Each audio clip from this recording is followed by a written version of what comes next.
E você lembra quando eu disse que hoje é dia do nosso quadro Saúde e Fé?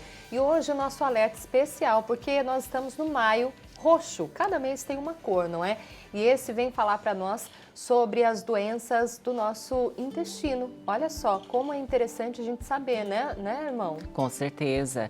E é sempre bom nós nos conscientizarmos. Por isso que existem essas campanhas que trazem para nós temas em questão sobre doenças, sobre o nosso organismo e vale a pena você conhecer. E para hoje nós temos uma convidada aqui muito especial, ela é médica, vai conversar com a gente. Bem-vinda, doutora Ticiana Gonçalves, que beleza!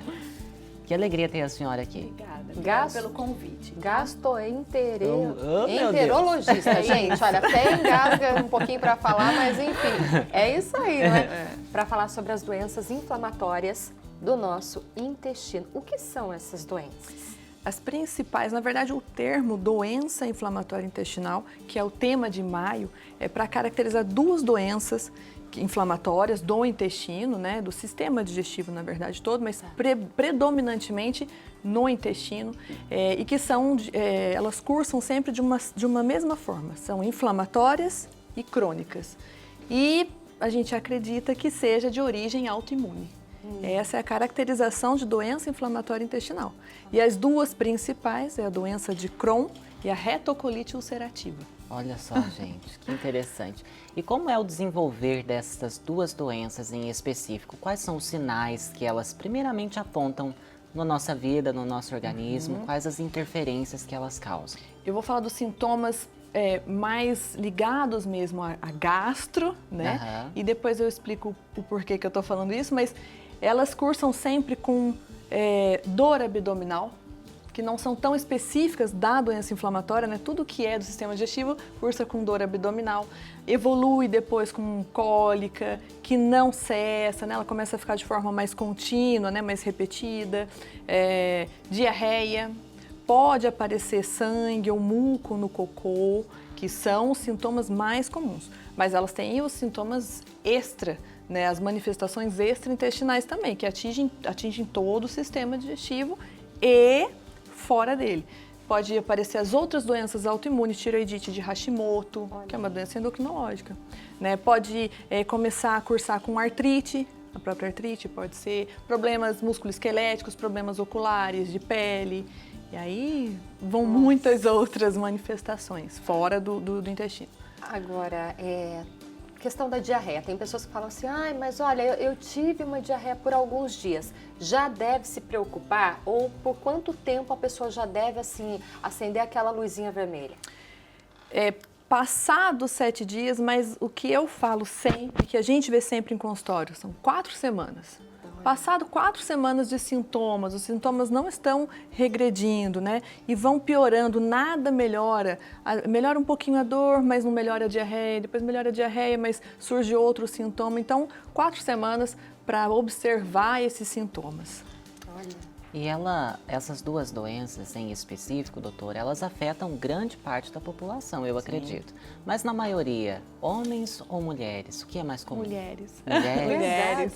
Puxa, que pena. Mulheres em torno, uma diferença Qualquer muito né? pequena, tá? Muito pequena, mas são as mulheres.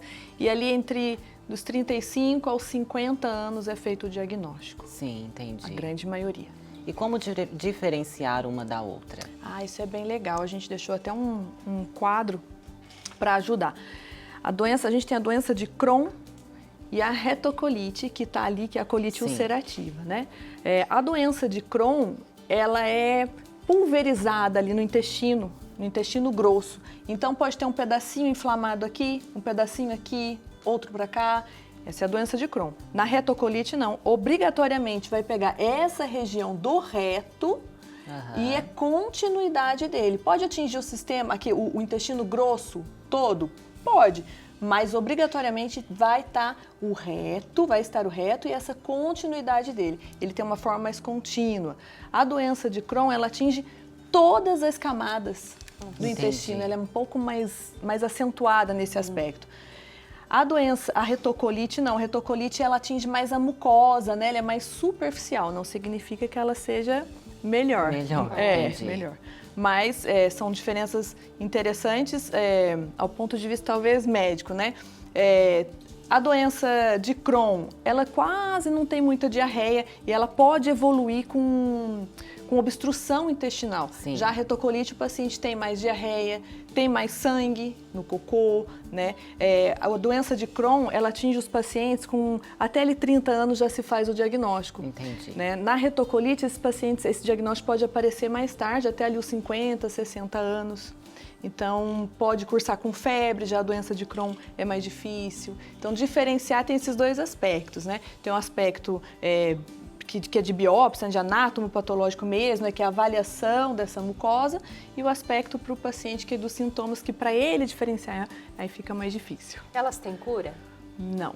Elas têm controle e tem uma qualidade de vida muito boa, mas não tem cura. Não tem cura. O tratamento é baseado em uso de medicamento ao longo da vida, né? E dieta, que ali tem 50% de importância aí no tratamento, né? Mas não tem cura. Meu e Deus como do que tem céu. que ser essa dieta, doutora? Então, Agora que eu quero saber. Agora Desculpa te a dieta interromper, gente. é quase curioso. o que é para quase todas as doenças do sistema digestivo, né? Diminuição de ingestão de gordura, né?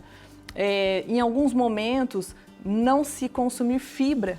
É o contrário, né, das outras, mas não se consumir muita fibra, diminuir, lógico, a ingestão de gordura, frituras, tudo que é muito condimentado para não agredir ainda mais essa mucosa que já está inflamada, né?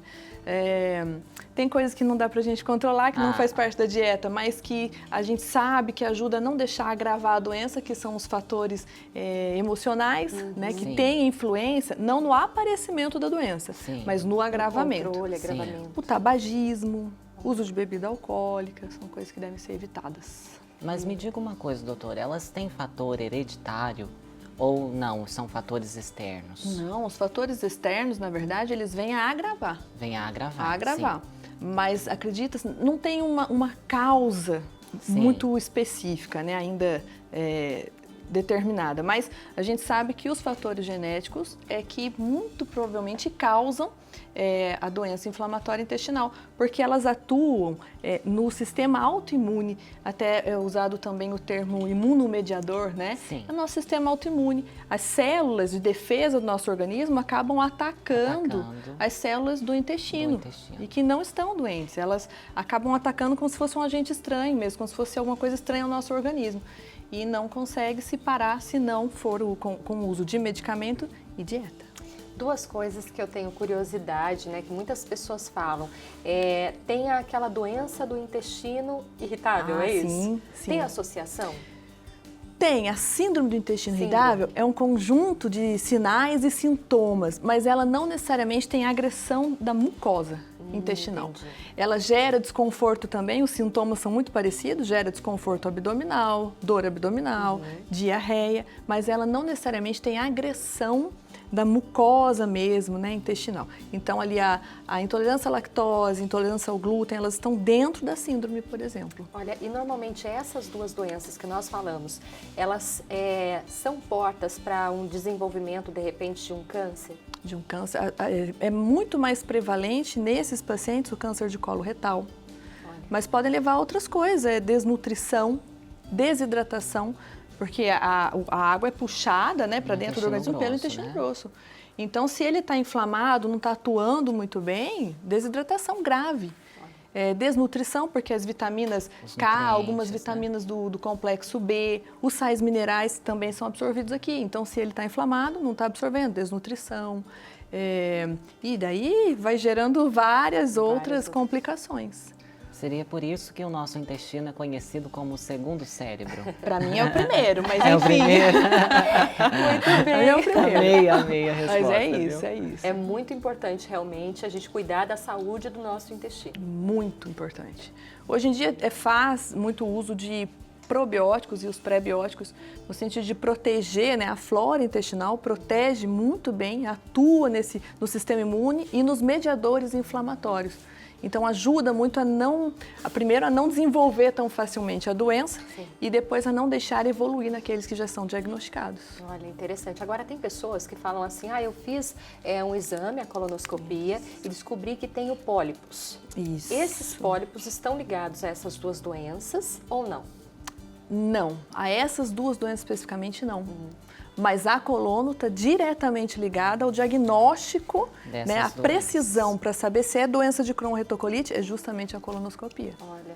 Tem uma diferença muito importante, agora você falou da colono, lembrei, uma diferença muito importante do Crohn e da retocolite. A doença de Crohn, ela pode ser da boca até o ânus. Meu Deus. Ela pulveriza mesmo, é raro, pega mais aqui mesmo, mas ela pulveriza mesmo a doença. A doença de Crohn, a retocolite é lá embaixo. E tem um período específico, assim, com quantos anos nós precisamos fazer a colonoscopia? Tem uma data, né? Tem um período mesmo, né? Eu acabei de fazer 39 anos. Né? A partir de quantos anos a gente precisa fazer? É importante saber disso. É verdade. As mulheres aos 45 e os homens aos 50 anos. A não ser que isso pode ser antecipado se tiver histórico de câncer na família, né? Isso tem que ser antecipado. A gente faz só por indicação médica ou eu posso, por exemplo, eu quero fazer colonoscopia por prevenção de alguma coisa? Como que funciona? A gente faria por prevenção se tiver histórico na família. Sim. Ou algum sintoma. Sangue, fui fazer um exame de fezes e apareceu sangue oculto. Isso é importante. Nas fezes. Deu positivo. Não é algo de um check-up, por exemplo.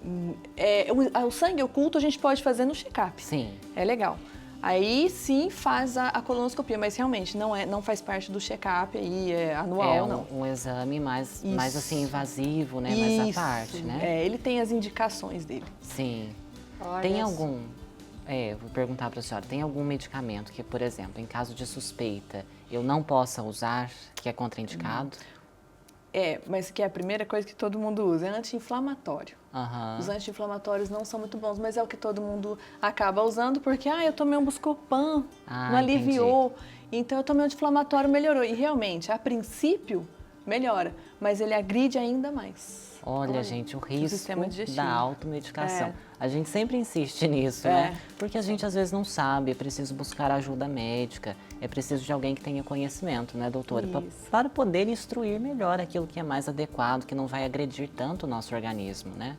É muito sério. Nossa, a gente não pode brincar não com a nossa saúde. De jeito nenhum. Com qualquer sintoma, busque um médico. Então, com 45 anos, eu posso fazer uma consulta. Pode fazer a primeira colonoscopia. Precisa fazer, gente. É muito, muito sério isso, né? A gente fica... Tem pessoas que falam assim, mas tanto a endoscopia quanto a colonoscopia, são exames tão chatinhos. Eu ouço muito isso.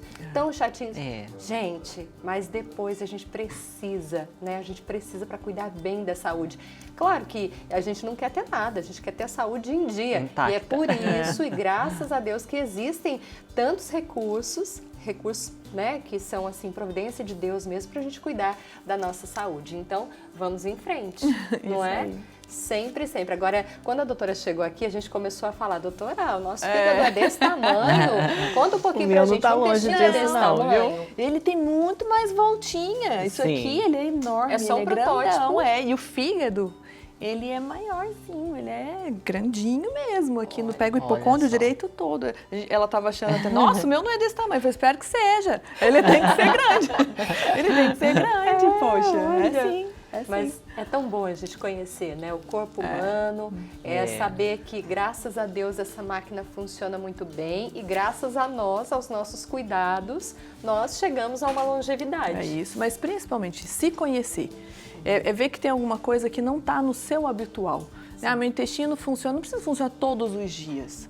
Sim. Mas eu faço cocô, um dia sim, um dia não, sem dor, sem sintomas, tá tudo bem. Agora, poxa, eu faço cocô dia sim, dia não, faço força para evacuar, aparece sangue às vezes, tem muco, uma febrinha às vezes, ou dor na evacuação, né? É febre que não se sabe muito bem a causa, vá procurar.